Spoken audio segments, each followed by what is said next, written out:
Green Yard. It is the end of July here in Phoenix, Arizona, Zone 9B.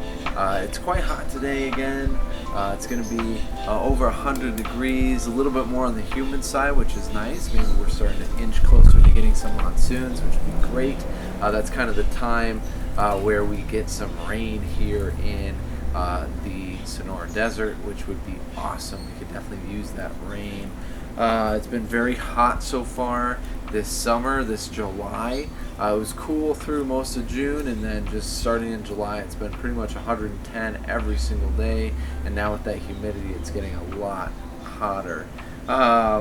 You'll notice I'm right here on kind of this entrance to our food forest part of the Green Yard. We've been spending some time over by the koi fish pond. We just did our planting of our red button ginger, as well as our harvesting of our passion fruits. Those passion fruits are delicious. Love them. We came back over here. You'll notice this is our star fruit tree, our carambola tree that we planted. It's still getting acclimated to its new home, but it is doing very well and putting off some new growth. I think it's pretty happy. I did add in some supplemental shade, as you can see. I know I didn't include that in my episode, but it did need that supplemental shade just a tiny bit. It actually gets a lot of shade from this papaya that's right here, which is great too. But today we're doing a planting video of another one of our shrubs, our herbaceous layer, like we talked about with our red button ginger. I'm starting to include, now that I've had most of my fruit trees planted, I'm starting to go on to that next layer down, which is our herbaceous, our shrub layer. And today we have a beautiful specimen to put in the ground. This is a begonia. It's a variety of begonia. I do not know what type it is. If you know what type it is, please feel free to comment below and let me know.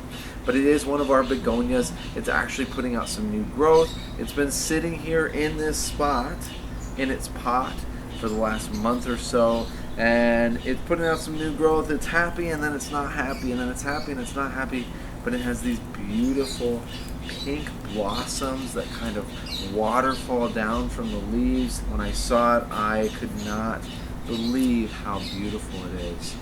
I also didn't know very much about begonias. Apparently they are a tropical shrub, and there are over 2,000 different species of begonias out there. So I have no idea what exact variety of begonia this is. All I know is that it is gorgeous. I love these red and green leaves, and of course you can't go wrong with those pink flowers. So I'm excited to put this guy in the ground. I'm hoping that it kind of fills in this space over here between our papaya and then our future rainwater collection tanks that we have here for this part of the house. Hopefully next couple months I'll actually start putting these together. I know I showed them when I planted our carambola and our starfruit tree, but I did not talk about them.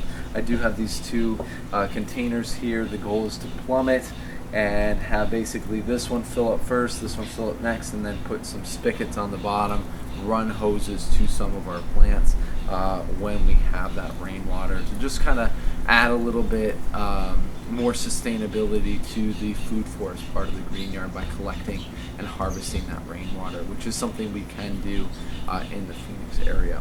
So let's go ahead. Let's work on clearing away some of this mulch, this really heavy mulch, and getting down to where we can plant this begonia in the ground. So let's go ahead and get this guy in the ground, and then we'll talk a little bit more about growing a begonia here in the Phoenix area, zones 9B. Here we go.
So just like I found out when I planted our star fruit, for some reason over here, even though it's been under mulch for a couple years, that mulch hasn't broken down the same as some of our other places, like when I planted our sweet grenadilla or that red button ginger. And I think part of it might be the fact that this area over here especially doesn't get the water that over there does, so maybe that has something to do with it.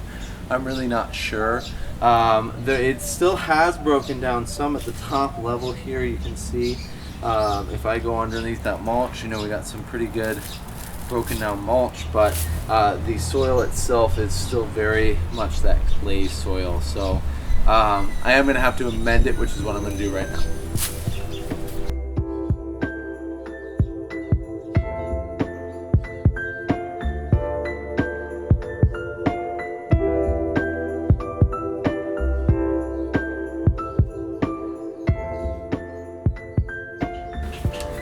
Alright, so when I said I was amending the soil, I was mixing 50-50, 50% of our potting, in-ground soil, 50% of our native soil there, just to give the plant a little bit of kind of a head start, right? So it's used to basically this soil that we have, that potting soil.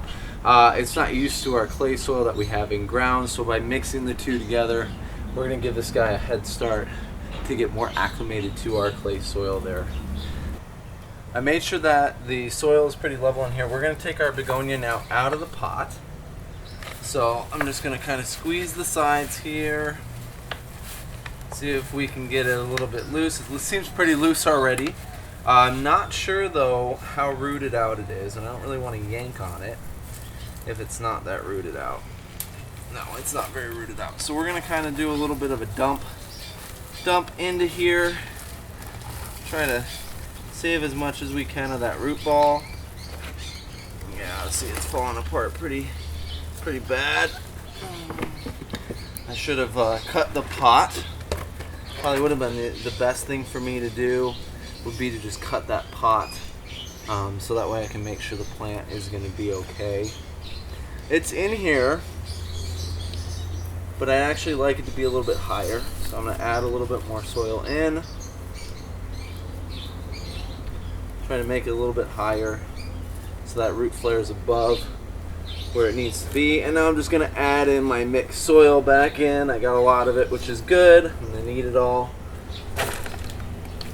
Just kind of bring it in here as best we can. Try not to bring in too much mulch, although I do have some that are coming in. Just gonna kind of mix it around here. Forgot I have some over here too. Good, I needed it. Okay.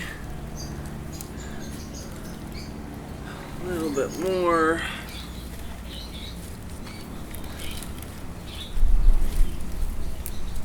That seems pretty good. Alright, so we have our begonia in the ground. Seems pretty happy actually. I'm going to now go ahead and bring in the rest of this mulch. You see all this mulch right here? We're just going to scoop this mulch in, put it around, very gently around the begonia. And I want to make sure that the bush can still breathe. Even though it is a bush and not a tree, it still has that root flare. We want to make sure that our begonia is happy in its new spot. So I'm going to just kind of spread this around. Remember that mulch is there to help retain that water, also break down, make it a little bit more of an organic matter-filled soil, that darker soil, which is what it wants. Perfect. Look at that. Looks great. Alright, so we have our begonia in the ground. I really just can't get over these flowers. They're just so beautiful. I went ahead and I added in our agricultural sulfur, just like with our other tropical plants. You know, our begonia likes that lower soil pH to allow it to take up those nutrients, right? Any nutrients that I add to it, it wants that lower pH in order to actually eat and take up those nutrients. So it does require between like a 5 and a 6, which is a very acidic soil. And here in the Phoenix area, we have that 8 to 8.5. Begonias, you know, most people grow begonias as a house plant. It is a tropical perennial. So in, you know, tropical parts of the world, they do grow begonias as a perennial bush. Usually they get to be about 3.5 feet tall, and wide is kind of their max range. Our begonia here, like I said, I'm not sure what exact variety it is, because there's like 2,000 different varieties of begonia. So hopefully one of you guys can let me know exactly what type of begonia this is. I would love to know the exact variety that I have here. They do grow here in the Phoenix area. You know, it's kind of shocking, just like some of our other tropical plants, that they can grow here. The people that I know that have one, they didn't even protect it last winter, so it actually made it through the winter without any protection last year. And last year we had that really ultra cold winter too. So I think this guy's going to be fine in this microclimate. You know, we have that big, huge, towering mulberry tree above us that's providing that afternoon shade. It's with some of our other fruiting and flowering trees and shrubs here. You know, we have our papaya right next to us. Now we have that that starfruit tree, that carambola tree. So I think it's going to do very well. It's right next to the house, which means we're probably going to have less frost come near this begonia. It does require that afternoon shade as well. It's getting it right now from the papaya tree, and then of course from the giant mulberry there as well. So I can't wait to do an update. I mean, even as it is, it's putting out a whole bunch of new growth from being in that pot. So I think it's going to do really, really well here in this spot, and just be a really added addition to the food forest part of the green yard, to that shrub and herbaceous layer that we have here. So you know, if you have any questions, if you want to see a video on any of our other fruiting or flowering trees, please feel free to comment down below. Be happy to include those to make that video. And I'm just going to enjoy the beauty of this begonia a little bit longer. As always, live green, plant lots, and of course have fun. We'll see you next time.